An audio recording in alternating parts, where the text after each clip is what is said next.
Good morning. It is Tuesday, April 14th. It's our first day back from spring break. We're starting a little bit easy today. I have a Flipgrid activity that I want you to do. One of the hardest things about quarantine for me is not being able to kind of put you in small groups, because I think that really does help a lot when you can talk to other people while you do your work. Sometimes you guys are the best helpers for one another. So I'm trying to brainstorm ideas, ways to do small groups online. Haven't found the perfect solution yet. But today, just for some like social activity, I did make small groups on Flipgrid for you to join. So on Google Classroom, you will see a Google Sheet posted. There are different sheets within that sheet for each period.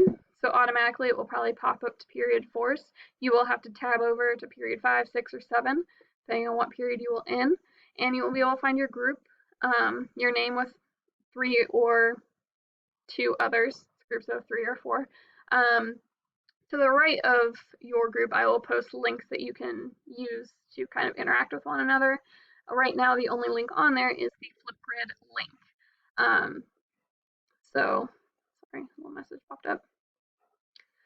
So there is a Flipgrid link for you to click, and it will bring you to your group's page. So here I have group 6 and period 7's group page. And the first topic you are addressing today, just a short 2 to 5 minute video, is what I did during spring break. I have posted an example here. I've never posted a Flipgrid within a Flipgrid, so I'm not sure that the link will work or not. If it doesn't, let me know. I will do something else.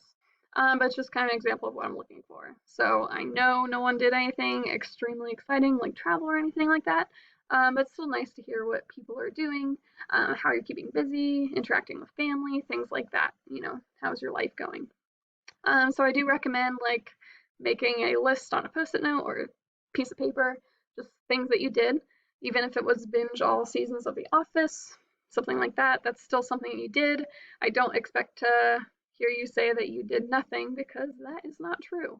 So you will post a 2 to 5 minute video, and then you're going to respond to other videos in your group. So I want responses to 2 other group members in your group. So you can comment like, I saw your dog in the video, he's really cute. I also have a dog, or maybe you're also a Pixar fan, something like that. So you'll just respond to other group members as well. So we have a pretty easy day today, no homework. Tomorrow we'll jump in with a little bit more chemistry practice. Let me know if you have any questions. I will be available on Go Guardian.